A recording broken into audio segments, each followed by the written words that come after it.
JEE main 2018 का question ये solution chapter का। इसमें बोला गया for 1 molar aqueous solution of the following compound which one will show the highest freezing point. तो हम जानते हैं अगर हम किसी सॉल्यूशन में कोई सॉल्यूट ऐड कर देते हैं तो उसका फ्रीजिंग पॉइंट में कमी आता है, डिप्रेशन इन फ्रीजिंग पॉइंट आता है।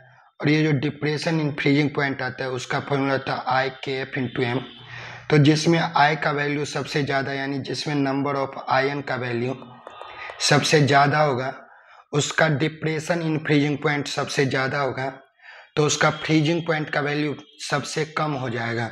मेरे से क्वेश्चन पूछा गया कि किसका हाईएस्ट फ्रीजिंग पॉइंट है, तो जिसमें नंबर ऑफ आयन का वैल्यू सबसे कम होगा उसमें उसका डिप्रेशन इन फ्रीजिंग पॉइंट सबसे कम होगा, तो उसका फ्रीजिंग पॉइंट का वैल्यू सबसे ज़्यादा हो जाएगा।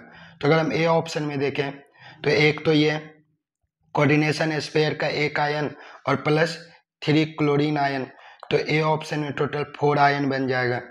जो हमारा बी ऑप्शन में कंपाउंड दिया हुआ है इसमें एक कोऑर्डिनेशन स्पेयर का एक आयन और Cl2 बाहर 2 Cl है तो 2 इसका आयन, तो टोटल 3 आयन हो जाएगा।